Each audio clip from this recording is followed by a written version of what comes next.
Bem-vindos e bem-vindas à Lei da Paridade. Cá estamos, todas as semanas, comigo, Adriana Cardoso, com a Leonor Rosas e com a Maria Castelo Branco. E ouviram bem, é um programa de comentário político feito por 3 mulheres jovens. Caro ouvinte, daqui, posto emissor do Movimento da Música em Portugal. Eu sou Miguel Cadete, diretor do Blitz, isto é um takeover. É isso mesmo, o podcast Posto Emissor tomou conta deste podcast que agora estava a ouvir. E temos um convite muito sério para lhe fazer. É para uma festa, diria mesmo uma grande festa. Vai ser no dia 12 de dezembro, na Mel Arena. E os bilhetes já estão à venda. O motivo desta celebração, 40 anos da Blitz. Isso mesmo, 40 anos da melhor música portuguesa, com concertos muito especiais dos Chutes e Pontapés, Capitão Fausto, Maro e Gisela João. O que vai poder ver, ouvir e sentir ao vivo é algo que promete ficar para a história, para a da Blitz e para a sua. Contamos consigo? Nesta semana, depois do enorme turbilhão que temos vindo a receber, de informação que temos vindo a receber de França, recomendo também o podcast em que nós falámos do rescaldo das eleições francesas. Temos que analisar como fica o sistema político francês e político-partidário depois da queda do primeiro-ministro e da enorme dificuldade que estão a ter a voltar a constituir um governo. Mas vamos começar por um tema que é português, é um tema nacional, em que tivemos pela primeira vez a condenação de Mário Machado, muito conhecido líder do neonazi e da extrema-direita mais violenta e reacionária, que fez um conjunto de comentários relativamente a mulheres de esquerda, inclusive dizendo que estas mulheres de esquerda deviam ser sujeitas à prostituição forçada, e que foi condenado em tribunal relativamente às declarações que proferiu, e passava diretamente para ti já, Leonor, perguntando-te, bom, acho que relativamente ao entendimento do tribunal não deves ter muita discrepância, mas sobre o quão é um debate que nós temos muitas vezes e que nomeadamente nos questionamos muitas vezes, que é, dentro até do próprio discurso político, se não deve cada vez mais ficar premente que tem que existir barreiras, nomeadamente quando é um discurso de ódio direcionado diretamente para mulheres. Bem, isso sem dúvida. Acho que este caso de Mário Machado que foi agora foi condenado a 2 anos e 10 meses de prisão efetiva, e aliás ele já tinha sido condenado, a condenação foi confirmada pelo Tribunal da Relação de Lisboa. Embora, desculpa, deixa-me só adicionar, ele voltou a recorrer agora para o Supremo Tribunal e ficou interrompido. Era o que eu ia dizer a seguir. Mas enfim, já disseste, ele foi condenado na sequência de ter pedido, citando a prostituição forçada das gajas do Bloco no Twitter, e outros neonazis que também estão envolvidos neste processo também foram condenados. Alguns continuaram a discussão pedindo mais, de forma mais marcada, a violação da Renata Câmara, do MAS, que avançou com queixa contra eles. E acho que é muito importante, já agora, deixar também uma palavra de solidariedade com a Renata Câmara, que pegou nestas ameaças que muitas vezes ficam na internet e que se ignoram ou olhamos para elas com alguma displicência por serem na internet, e que pegou nelas e que as levou a tribunal e que conseguiu que Mário Machado fosse condenado. E eu acho que isso é muito importante, e é muito importante que quem consiga, quem se sinta na disposição de o fazer, leve até às últimas consequências este tipo de ameaças muito diretas, muito direcionadas e que são muito violentas. E aliás, o Jornal Público dá até conta que os arguidos sorriam em tribunal enquanto a Renata Câmara descrevia o sofrimento que lhe causou ver o seu nome associado a estas ideias de vamos violá-la para subir a moral das tropas. Isto foi uma coisa que eles disseram, e que a própria... E que em tribunal se viu que estes homens sorriam enquanto percebiam que tinham surtido efeitos na sua vítima. E neste processo também Ana Gomes e Isabel Moreira foram testemunhas e testemunharam sobre ofensas que sofreram como mulheres.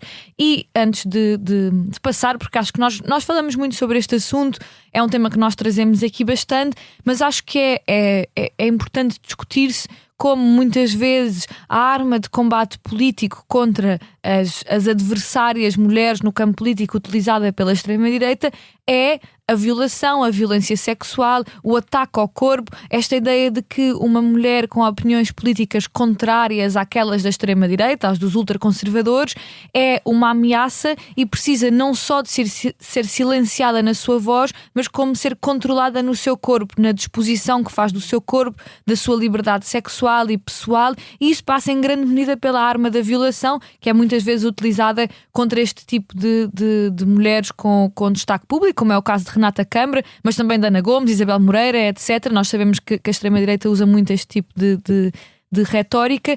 E acho que, sem dúvida, e termino mesmo dizendo isto, os limites da liberdade de expressão e do discurso de ódio têm sido um tema em cima da mesa, especialmente quando muitas vezes, por exemplo, na Assembleia da República, temos agora uma bancada de 50 pessoas de extrema-direita que frequentemente associam a comunidades nacionais ou étnicas certos insultos ou certas características negativas. E acho que é muito importante que em todos os espaços, eu sou deputada na Assembleia Municipal de Lisboa, e também isso acontece quando frequentemente os deputados do Chega associam aos imigrantes que vivem na cidade de Lisboa características como a sujidade ou a preguiça. É muito importante que as instituições democráticas sejam totalmente intransigentes nesta fronteira, que eu não acho que seja porosa e indefinida, entre o que é a liberdade de expressão e o que é o machismo, a ameaça de violência, a xenofobia e o racismo enfim, e outros tipos de violência e preconceito.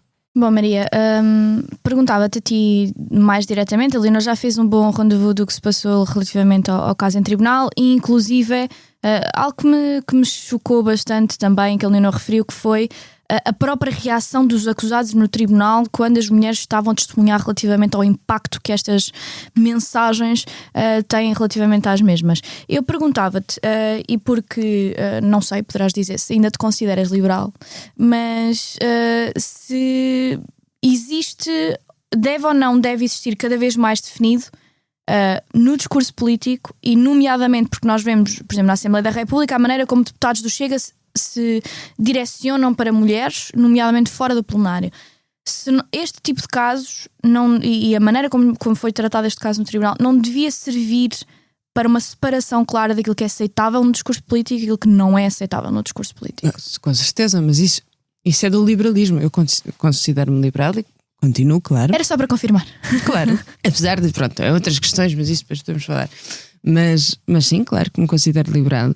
E um dos grandes pensadores do liberalismo foi também um dos grandes pensadores da liberdade de expressão e dessas e daquilo que deve constituir liberdade de expressão ou não, dessas barreiras que não devem, como a Leonor dizia, não devem ser porosas, que é o John Stuart Mill. E o Stuart Mill fala disso muito claramente no pensamento liberal, e é muitíssimo importante. O que é que constitui? Será que eu ir para casa, para a frente da porta de uma pessoa, dizer esta pessoa rouba toda a gente, esta pessoa deve morrer, esta pessoa é horrível, será que isso é a minha liberdade de expressão ou será que eu já estou a entrar na esfera da liberdade daquela pessoa e estou a incentivar outras pessoas que estão comigo e que me estão a ouvir à violência?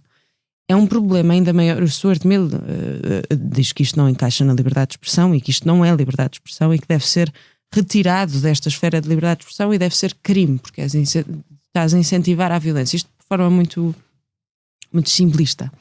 O problema é quando tu vês isto na internet. Hoje em dia, o que o Stuart Mill falava, eu estou a falar dele porque tu puxaste o liberalismo, o que o Stuart Mill falava no século XIX não se aplica hoje em dia ipsis verbis. Porquê? Porque tu tens a internet em que eu não preciso ir para a frente da casa de uma pessoa para as minhas palavras terem um impacto direto no incentivar a violência de outras pessoas. Porque a internet é um fórum global. Eu posso estar na minha casa a escrever esta pessoa tem que ser violada e a seguir há milhares de pessoas que vão ver e que vão provavelmente ser influenciadas a pensar da mesma forma. E isso é uma questão que nós não temos ainda muito definida em termos legais. Exatamente até onde é que isso é na internet. E não é só em termos legais, são em termos filosóficos. Porque até onde é que tu podes dizer que aquilo que as pessoas estão a dizer é de facto o incentivo à violência se elas só estão a dizer no seu mural, percebes? Do Facebook ou do Twitter. Eu acho mesmo que isso deve ser muitíssimo limitado, principalmente pela forma como nós estamos a fazer política hoje em dia, que é a ágora política é uma ágora virtual. É um espaço que tem pouco controlo, que não é o Speaker's Corner, e não deve ser o Speaker's Corner em Londres, não é? Tu podes ir dizer tudo e mais alguma coisa, mas até no Speaker's Corner há uma exceção. Tu não podes dizer mal da monarquia. Há sempre exceções. As pessoas que respondem, mas tudo é liberdade de expressão, eu gostava de lhes dizer, só para terminar, a liberdade de expressão não é um direito absoluto. A liberdade de expressão é um direito que existe com outros direitos. Nunca é um direito absoluto.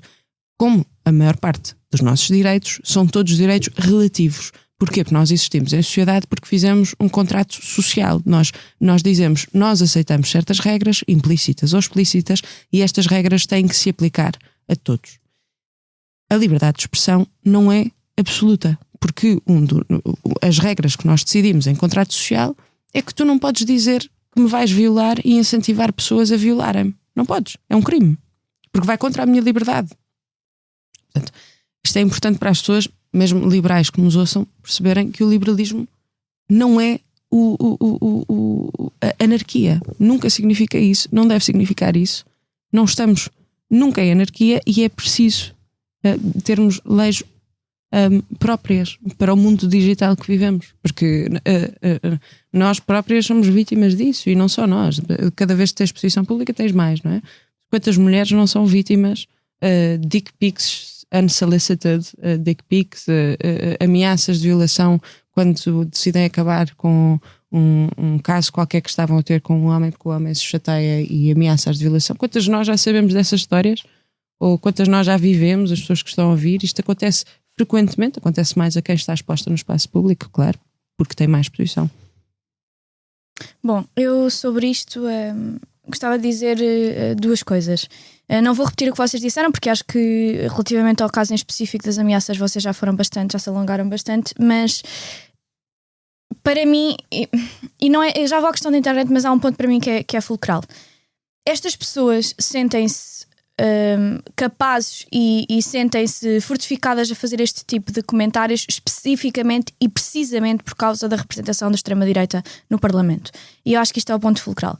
Quando nós temos um deputado do Chega na televisão a dizer que a polícia mata é pouco e que se matasse mais o país estava mais em ordem, como é que alguém pode considerar que não tem lógica que um conjunto de militantes de extrema-direita vá para as redes sociais e exigir a violação de mulheres sumariamente na rua?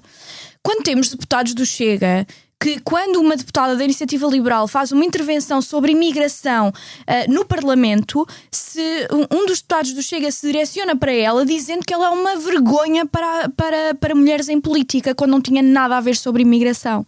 Isso, claro, que justifica que depois pessoas nas redes sociais, nomeadamente pessoas que se identificam ideologicamente com esses deputados, que considerem, bom, se na Assembleia da República, que é a Casa da Democracia, é feito, porque é que eu também não posso fazer nas redes sociais?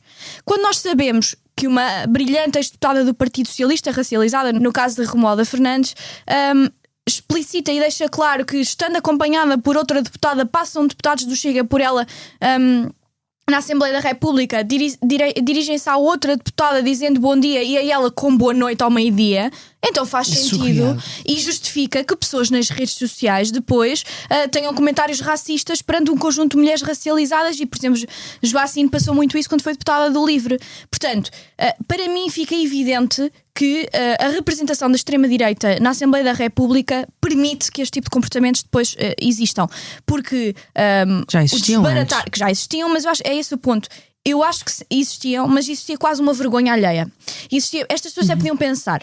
E ficava na cabeça delas, e em ciclos privados, em salas privadas, tinham sempre aquele discurso: eu não sou racista, mas eu não sou machista, mas não tinham a coragem, nem sentiam, aliás, sentiam vergonha em ir para as redes sociais e tornar esse discurso visível. O que me assusta mais, acima de tudo, é que esse discurso está cada vez mais visível.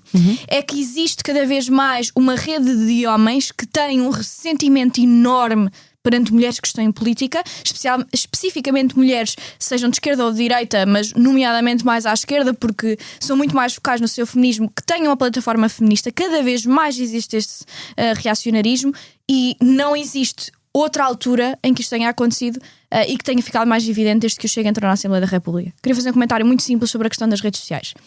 Eu não estava aqui, tu não estavas aqui, ele não estava aqui se nós não tivéssemos utilizado as redes sociais numa altura em que um conjunto de atribuições e de plataforma política estava reservado a um conjunto de pessoas estabelecidas que se perpetuavam em ciclos de comentário e de opinião e não permitiam abertura para que outras pessoas chegassem. E as redes sociais são muito democráticas nesse aspecto. Portanto, tem evidentemente um lado positivo. Nem vou falar da questão do conjunto de mobilização e ativismo que pode ser feito via redes sociais, mas especificamente nós somos prova viva de tal. Mas existem consequências, nós vivemos-las e vivenciamos-las todos os dias. Eu tive um debate esta semana em que um deputado do Partido Socialista me dizia, e eu dizia que não tem lógica nós não estarmos a acompanhar países como a Holanda, como os Estados Unidos, que já estão a começar a ter trabalho legislativo para balizar esta componente do discurso de ódio e de utilização de imagens e de vídeos doctorados, gerados por AI em deepfakes, e ele me respondia que, bom, mas nós já temos uma lei que está a começar a ser trabalhada desde 2017. E é isto que me preocupa sobre o sistema político português. É o facto de nós perpetuamente ficarmos atrasados, o facto de nós não termos uma capacidade jurídica e não termos uma capacidade na Assembleia da República de criar molduras penais que defendam mulheres, porque nós somos pessoas com uma plataforma e privilegiadas no sentido em que temos acesso a respaldo jurídico. Uma mulher qualquer na sua vida, por exemplo, profissional, em que um colega de trabalho cria um deepfake dela pornográfico, não tem a capacidade, não é capaz de se defender dessa forma. Eu gostava mesmo que a Assembleia da República fizesse algo neste aspecto. Nós já referimos isto várias vezes.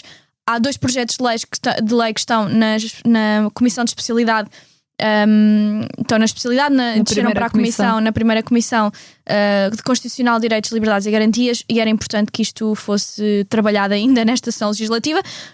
Disseram-me que de facto estava a ser visto para ser trabalhado ainda nesta sessão legislativa. Vamos ver. E assim sendo, e passando para um tema não mais pacífico, mas pelo menos menos conturbado, passo já diretamente para ti, Leonor, sem fazendo uma introdução. O que é que se passa em França? Os nossos amigos franceses estão outra vez a não conseguir, e a Maria poderá dizer que veio de Paris há pouco tempo, há relativamente pouco tempo. O que é que se passa em França? Não estão a tornar-se Itália 2.0, não conseguem formar um governo, a culpa é de Macron. O que é que tens a dizer sobre isto? Bem, a culpa é sempre de Macron. Nos últimos dias, o governo de Michel Barnier foi o primeiro a cair com uma moção de censura em 60 anos. O governo de Barnier caiu porque o primeiro-ministro, que tinha sido apontado por Macron, depois de Macron se ter recusado a apontar o candidato do partido mais votado, da Nouvelle Front Populaire, decidiu avançar com outra nomeação, e agora os deputados da France Insoumise fizeram cair este governo. Isto aconteceu porque Barnier, na dificuldade de passar legislação, nomeadamente um pacote de medidas austeritárias,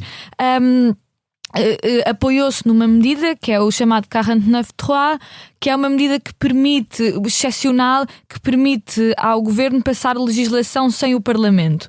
O que aconteceu foi que a esquerda, que já tinha sido, por sua vez, vítima desta rasteira pouco democrática de Macron, decidiu apresentar uma moção de censura a este governo, que foi apoiada também pelo RN, de Marine Le Pen, que formou uma maioria e levou o governo a cair. O que é que parece que vai acontecer agora? Macron já esteve a reunir ontem, na verdade, com todos os partidos, menos com a França Insoumise e com o RN, e estas reuniões, ao que parece, foram relativamente decepcionantes. Macron disse que nomearia um novo primeiro-ministro em 48 horas, portanto, na verdade, entre nós gravarmos este programa, sair, vocês o ouvirem, muita coisa pode acontecer. O que sabemos destas reuniões é que os republicanos não estão interessados num pacto para governo, mas dizem que não votarão a favor de nenhuma moção de censura, a menos que seja uma moção de censura contra um governo que pudesse ter membros da France Insoumise. Ao mesmo tempo, os ecologistas que foram chamados para esta reunião disseram que foi uma reunião que muito desapontou e que Macron não está disposto a fazer compromissos com praticamente nenhum grupo político. Apenas os socialistas, que apesar de terem feito parte desta nova Frente Popular, participaram nestas reuniões, disseram que algo interessante poderia sair daqui. Continua tudo muito incerto. A verdade é que não podem existir novas eleições legislativas até julho do próximo ano e, ao mesmo tempo, parece que a única coisa que resta e que muitos estão a pedir é que Emmanuel Macron se demita e que permita, aliás, uma coisa que a França Insoumise tem repetido várias vezes é que se até De Gaulle soube ver o momento para se demitir, porque é que Emmanuel Macron não percebe no momento em que, depois de uma derrota humilhante nas europeias... De Gaulle é algo que eu não estava Não, eu não estou a citar o De Gaulle, eu estou a dizer que a França Insoumise tem dito que se até De Gaulle sobre perceber a hora de se demitir, porque é que Macron, apesar de ter tido uma derrota humilhante nas europeias, de não ter conseguido uma vitória nas legislativas e depois de um governo que cai, porque é que Macron não tem a mesma coragem, não se demite e não abre a possibilidade a eleições presidenciais? E quero terminar muito rapidamente dizer que não me parece haver solução à vista para isto. Há uma grande quebra no sistema eleitoral francês entre a esquerda radical, a extrema-direita e um centro. Nenhum tem capacidade de formar governo e de governar sozinho sem que os outros o façam cair. Macron e o centro, este centro macronista pseudo-tecnocrático, tem tentado fazer alguns entendimentos com a extrema-direita em alguns assuntos de segurança e imigração, mas a verdade é que não foi suficiente. A RN votou a favor da moção de censura para deixar cair este governo. Macron provavelmente, desesperado, continuará, é o que tudo o que parece, continuará a insistir nesta ideia do governo tecnocrático. A verdade é que a França Insoumise já veio dizer que fará uma moção de censura contra qualquer governo e, no meu entender, muito bem, porque a França Insoumise liderava a coligação que ganhou as eleições e foi vergonhosamente deixada de fora. E só posso terminar com a ótima frase: Macron démission, está na hora de ir embora, que isto já não é nada. Maria, e então, e tu achas também que isto resolve-se com a demissão de Macron? Ou... Não, eu aqui discordo. Tu sempre foste uma fã do Macron. Eu gosto bastante. Não, eu gosto do Macron. Eu gosto. Vá, ok. Não vou imiscuir-me na tua posição, força. Não, eu gosto do Macron. Acho que o Macron é muito importante neste momento na Europa. Até porque, by the way. Acho que isso é uma declaração ambiciosa. Não é. Porque tu tens o governo alemão inexistente. Sim, total. Sim. França, idem. E de repente a pessoa mais poderosa na Europa é Giorgia Meloni. Olá, eu prefiro 1000 vezes o Macron a ser uma pessoa poderosa na Europa do que Meloni. Peço desculpa, Leonor concordará até comigo, imagino eu, exatamente, pronto. Até porque a Leonor gosta de déspotas eliminados e o Macron está a ser um déspota. E Meloni é estranhamente próxima de Trump e de Elon Musk, é estranhíssimo. Não sei se vocês têm visto. Tu achas que é estranho? Não, imagina, é sinistro, quero dizer. Ou seja, não é surpreendente, mas é absolutamente sinistro como bem eles estão. Sim, pronto, mas não me surpreende nada. Mais uma vez, prefiro a Giorgia Meloni aos outros parceiros de coligação. Giorgia Meloni gosta muito do Elon Musk. Os outros parceiros de coligação amam o Putin. Eu também não sei, isto parece aquelas coisas entre a espada e a parede e venha ao diabo e escolha, não é? Mas eu prefiro o Macron à Giorgia Meloni, tal como prefiro o Olaf Scholz à Giorgia Meloni. Como o Olaf Scholz, pronto, está sem mão. O Macron, o Barnier está sem mão e o Macron é o único que consegue. Para quem está a ouvir e não está a seguir o que está a acontecer em França, teve o privilégio de ter a brilhante análise muito summed up da Leonor. Mas eu gostava só, mas foi mesmo boa, não tinha conseguido, mas eu gostei, ainda bem que foste primeiro. Mas eu gostava só de apontar aqui um problema enorme de Macron, que é depois das eleições europeias, quando o Macron diz vamos convocar novas eleições, o Parlamento vai abaixo e as pessoas vão votar se quiserem. O Macron estava a achar que as pessoas que iam votar na extrema-direita e na extrema-esquerda, estou a dizer extrema-esquerda que é problemático, mas foi porque o Tribunal francês disse que eram os dois, extrema-esquerda e extrema-direita. Não acho que possas equiparar da mesma forma, mas a verdade é que a LFI também é bastante diferente do Bloco de Esquerda cá. Se calhar o Bloco de Esquerda teria que ser mais tipo LFI, mas eu não adoro a LFI, não gosto mesmo nada. que a LFI também quer acabar com a República, também é contra a União Europeia. Mas a questão aqui é, o Macron achou mesmo que estes dois extremos iam assustar os eleitores e iam ajudá-lo. Quando percebe que não, na segunda volta, faz uma coisa que é estranha, faz uma aliança tácita com a LFI e com a Nova Fronte Popular, e a Nova Frente Popular teve várias pessoas dentro dos distritos, porque eles elegem uninominalmente, a votar no candidato do Macron. E, portanto, o Macron está sobre-representado. O Renaissance está sobre-representado na Assembleia da República Francesa.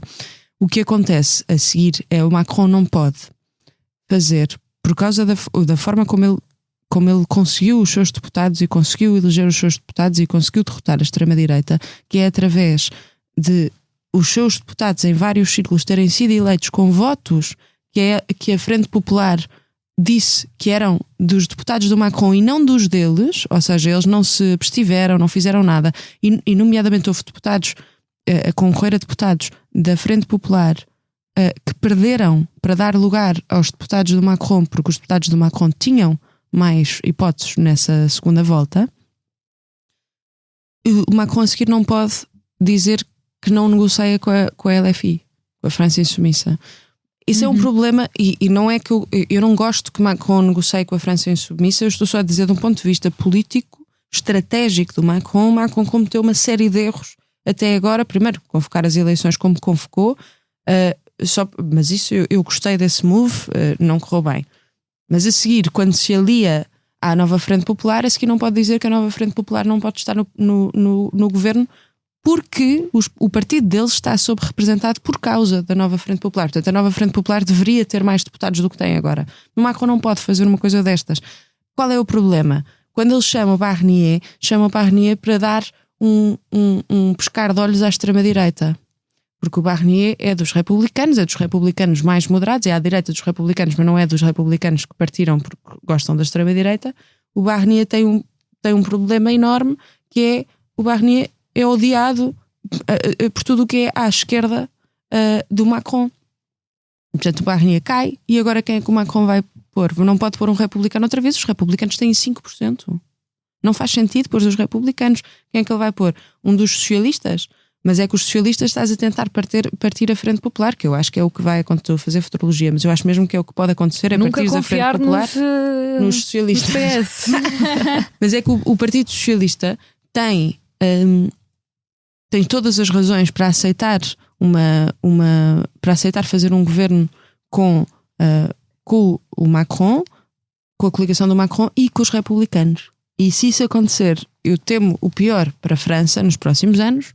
Porquê? Porque de repente é o grande centrão a governar numa altura muito difícil, vai herdar uma situação económica muito difícil, e só tens os extremos a fazerem oposição, neste caso os verdes, os ecologistas e a França Insubmissa e o Partido Comunista Francês, e do outro lado o RN e depois outros ainda mais malucos do que o RN e a Marine Le Pen. Mas pode ser que a Marine Le Pen nessa altura já esteja na prisão, porque ela tem um veredicto a sair em janeiro. O que é que tu achas? Bem, acho que vocês já fizeram. Não quero estar a repetir, o nosso tempo também se está a estender. Eu tenho algum receio do que é a instabilidade política francesa, dado o momento histórico que nós estamos precisamente neste momento. Nós estamos a discutir a nível europeu várias coisas, e eu queria puxar um bocado mais para o discurso europeu, porque é uma das coisas que me preocupa mais. Nós estamos a discutir a nível europeu qual deve ser a competitividade europeia. Tivemos os manifestos quase do Letta e deixou também bem claro, e do Draghi, claro, e deixaram bem claro aquilo que deviam ser as prioridades europeias, e estamos a ver cada vez mais, que é algo que me preocupa muito, uma possível recessão económica alemã, enorme dificuldade da Alemanha de politicamente conseguir arranjar respostas para esta questão económica. Por exemplo, falar com pessoas em Portugal que estão em setores económicos que muito dependem de exportação para a Alemanha, ou dependem, por exemplo, da indústria alemã para postos de trabalho em Portugal. Por exemplo, eu não sei como é que vai ser a Auto-Europa daqui a 2 ou 3 anos. É uma incógnita enorme. E nós termos neste momento um perigo de, para além de uma Alemanha economicamente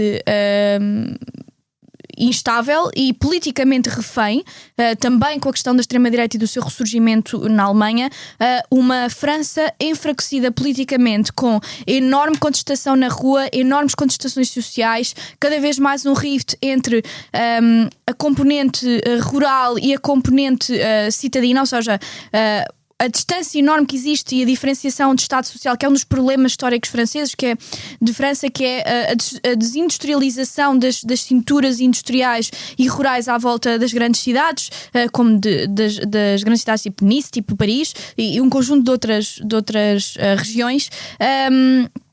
Este problema e incapacidade do macronismo ter vindo a falar para estas questões, o facto do macronismo ter encapsulado o centro político e apenas deixar a questão da contestação social para a extrema-direita, é uma das razões que, por exemplo, quando nós falámos aqui no episódio que aconselho as pessoas a verem sobre as eleições francesas, eu dizia e mantenho que eu prefiro que a contestação social esteja bem representada na esquerda do que deixar e numa esquerda forte, ou seja, não numa esquerda republicana que quase se entrega ao discurso ideário da extrema-direita em muitos aspectos, mas numa esquerda até radical em certo aspecto. Olha, que a esquerda do Mélenchon assim também mete medo. Certo, desculpa, muito, bastante. Eu sou a República. Mas é importante a esquerda meter medo. Mélenchon. Não, algumas, eu sou a República, Mélenchon. Eu sou o Estado. Ele é francês, faz parte. Tem sempre esta componente. Lá está, a Leonor gosta destas iluminadas. Gosta do Mélenchon, quando o Mélenchon fala como Luís XIV. Bastante. Eu acredito que simpatizes como Mélenchon. Eu não tenho simpatia pessoal. Não tenho simpatia pessoal por ele, mas. Bem, pessoal não traz. Pessoal isso também não posso ter. Certo, mas não tenho simpatia política por ele. Mas prefiro que a contestação social esteja bem representada num lado que, apesar de tudo, não é xenófobo, não é racista, não é de extrema-direita. E espero que consiga existir porque não me parece lógico que existir um voto claro de segundo partido mais votado e do poder que a França submissa teve a nível eleitoral e depois não estar plenamente representada no governo. Parece-me que isso ainda criará mais contestação social e acho que Macron tem que chegar a essa conclusão rapidamente. Eu não fico contente por ter a esquerda radical no governo francês, mas parece-me que é a única solução viável neste momento. Espero que Macron... Não consegues. Como é que consegues? Depois é que não tens os votos do próprio partido do Macron. Mas lá está. Tu não consegues ter maioria assim. Se ele é o centro iluminado, e a garantia do regime, ele tem que chegar a uma conclusão muito rápida e eu fico bastante preocupada se ele não conseguir ter mão no seu governo e no seu partido para perceberem qual é que é a pior. Mas é que não é só o seu partido. Não o partido dele que vota a favor de um governo. Mas não é só no partido dele, são os dois parceiros de coligação que não são do partido dele e que saírem da coligação dele, vai-se tudo abaixo. Ou seja, tem que fazer outra eleição até nem que seja outro ciclo eleitoral. Eu não sei como é que isso se soluciona. O que eu sei é que estar constantemente a tentar apontar uma pessoa que é quase um interregno entre a extrema-direita e depois o partido Macron, que é uma pessoa que está ali bem mais ou menos no meio, mas tem declarações. Soluciona-se com Macron. O Barnier conseguiu negociar o Brexit, por isso é que ele o apontou. Sim, mas ele tem posições um bocado problemáticas. O problema é o Ministro do Interior, que agora já está aqui, que dá-te graças a Deus. O Ministro do Interior um dos satélites apoiados Sim, exatamente. Ele deve apontar o Ministro da Justiça agora, não sei. Não tenho a certeza, mas também acho que a admissão de Macron não ia resolver este impasse político, portanto. De tudo. Ia piorar muito. Portanto. Adeus, Europa. Sim, e neste momento acho que era preciso. Claro, exatamente. A Dinor encolheu os ombros. Nós não partilhamos as mesmas preocupações. Claro, estás a ver. Isto é LFI. Depois vamos começar a ouvir o Bloco de Esquerda a dizer que não gosta da Europa. Rosas, eu não sou LFI. Estás a ver? É LFI. As siglas são similares, mas sim. Para lá daquilo que era desejável, não é? E aquilo que é possível, eu acho que Macron sair neste momento é impossível, não é? Não me parece que fosse solucionar seja o que for e acho que iria piorar acima de tudo. E bem, dado que estamos a chegar rapidamente ao fim do nosso tempo, vou-vos perguntar, começo por ti, Leonor, as tuas sugestões para os nossos ouvintes. Bem, eu gostava de recomendar um livro que não tem nada a ver com França. Um livro que eu estive a ler há pouco tempo, que se chama Lições de Grego, que é da mais recém-laureada com o Prémio Nobel da Literatura, que é a Han Kang, que é coreana. Na verdade, há uns meses eu já tinha recomendado o Atos Humanos dela também, que eu gostei muitíssimo. Acho que são livros muito diferentes. O Atos Humanos é um livro sobre violência e repressão política na Coreia nos anos 70, enquanto o Lições de Grego é uma história de um homem e de uma mulher que se conhecem e que criam uma relação muito especial e que é mesmo muito bonita de ler e de descobrir, em que este homem está a ficar cego, está a perder a visão, enquanto ela emudeceu, vítima do trauma que sofreu porque a mãe dela faleceu e o filho e perdeu a batalha da custódia pelo filho. Isto não é um spoiler, digamos assim. E é muito bonito porque eles conseguem encontrar pontos de entendimento enquanto perdem a capacidade física de comunicar um com o outro, e começam uma história muito, muito bonita. E acho que é um livro que atesta a enorme qualidade da escritora que ganhou o Prémio Nobel este ano. E é um ótimo presente de Natal, já agora, já que estamos a entrar nesta época, para qualquer pessoa, na verdade. Maria. Eu também estou a ler um livro, mas não é romance. É uma biografia que está incrível. Há algumas biografias sobre... Eu tenho alguma dificuldade em não separar o autor da obra, ou seja, os filósofos da obra, os filósofos na vida pessoal da obra que produziram, porque se eu não o fizer, depois não consigo ler o Heidegger, não é? Por exemplo, e o Heidegger é um gênio. Portanto, tenho que o fazer. Mas o Wittgenstein, por acaso, parece-me uma exceção à regra, porque o Wittgenstein, a vivência dele influencia muitíssimo a obra dele, e a obra dele é muito inacessível, é muito difícil de ler, é muito difícil de compreender, e ainda assim ele inspirou coisas incríveis na arte europeia. E há um livro que está muito bem escrito, de uma pessoa, de um autor chamado Ray Monk. Depois nós vamos pôr na descrição, vocês conseguem ver. Que se chama Wittgenstein, Duty of a Genius, ou Duty of Genius, acho que é assim. E o Ray Monk faz uma biografia do Wittgenstein, uma biografia pessoal e filosófica. E isso é muito interessante porque ele consegue abordar a obra do Wittgenstein ao mesmo tempo que aborda a vida do Wittgenstein. E é muito interessante para primeiro contacto com a obra dele, para segundo contacto, para um contacto mais aprofundado, como quiserem. Ou seja, acho que há vários níveis de leitura, e eu estou a gostar muito. Também é um ótimo presente de Natal. Só que o problema é que eu acho que não está em português, acho que não foi traduzido, mas é uma das melhores biografias que eu já li por causa disso, porque consegue abordar todos estes planos que são muito complexos, ainda por cima no Wittgenstein. É muito interessante. Muito bom. Eu tenho recebido várias mensagens porque eu prometi no fim do ano fazer um post-top de 20 livros e vinhos, na verdade, do ano. E então até ao fim do ano vou fazer um conjunto de sugestões literárias, e apenas e só sugestões literárias, porque sugestões enólogas aqui acho que não faz muito sentido. E vou deixar um livro que me acompanhou esta semana, que é de um dos meus autores favoritos, que é do Anton Chekhov, e é um livro belíssimo para, se alguém tiver uma fase feliz da vida e bem acompanhada. É um livro muito bonito, ou não, e quiser refletir sobre essa circunstância. Chama-se Love and Other Stories. Eu tenho a versão da Penguin, está muito bem traduzida, é lindíssima, e tem partes em francês, porque escrito originalmente tem partes em francês, um bocado como o Guerra e Paz, mas vale mesmo muito a pena, e é um livro lindo de morrer para acompanhar os vossos dias e as noites antes de ir para a cama. E bem, assim chegamos ao fim de mais um Lei da Paridade, um programa de comentário político semanal, e como sempre podem ouvir-nos nas habituais plataformas de podcast e no site do Expresso. Até à próxima semana.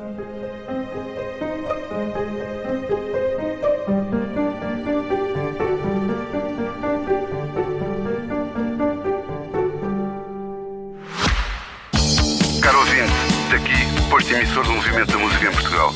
Eu sou Miguel Cadeia, diretor do Boletim Isto é um Takeover. É isso mesmo, o podcast Posto Emissor tomou conta deste podcast que agora estava a ouvir. E temos um convite muito sério para lhe fazer. É para uma festa, diria mesmo uma grande festa. Vai ser no dia 12 de dezembro, na Mel Arena, e os bilhetes já estão à venda. O motivo desta celebração, 40 anos da Blitz. Isso mesmo, 40 anos da melhor música portuguesa, com concertos muito especiais dos Chutes e Pontapés, Capitão Fausto, Maro e Gisela João. O que vai poder ver, ouvir e sentir ao vivo é algo que promete ficar para a história, para a da Blitz e para a sua. Contamos consigo?